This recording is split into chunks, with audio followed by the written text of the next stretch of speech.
ဒီနေရာမှာပေးထားတဲ့အမှတ်ထက်နည်းနေတယ်ဆိုလို့ရှိရင်မင်းဖြည့်သင့်နေပြီပဲဖြစ်ပါတယ်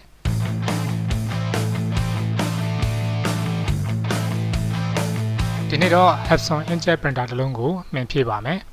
Epson Inkjet printer တွေဟာခုနောက်ပိုင်းတော့ external inbox တွေနဲ့လာပါတယ်ကျွန်တော်ရဲ့ဒီ printer လေးဆိုလို့ရှိရင် Epson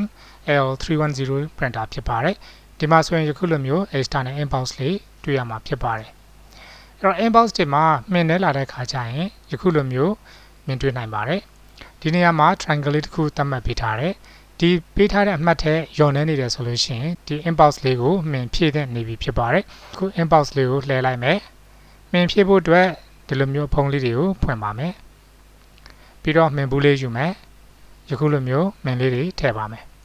ဒီလိုထည့်တဲ့အခါမှာဒီမှာပေးထားတဲ့အမှတ်လေးရှိတယ်ဒီအမှတ်ထက်ကိုကျော်လွန်အောင်မထည့်ရပါဘူးအကယ်၍မြင်ထည့်ရင်းနဲ့များသွားမယ်ဆိုရင်မြင်နေရဘေးကိုအန်ထွက်နေမှာဖြစ်ပါတယ်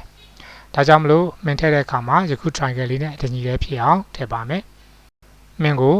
လုံးဝကုံသွားတဲ့ခန်းသွားတဲ့ထိအောင်တော့မသုံးရပါဘူးဒါဆိုရင် print head ပျက်စီးနိုင်ပါတယ်အဲ့တော့မြင်လေးတွေလိုသလောက်လိုက်ပြီးတော့ဖြည့်လိုက်မယ်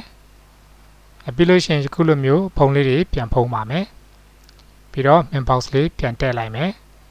ဟုတ်ပြီဒါဆိုရင် print တစ်ချက်လောက်ထုတ်ကြည့်မယ်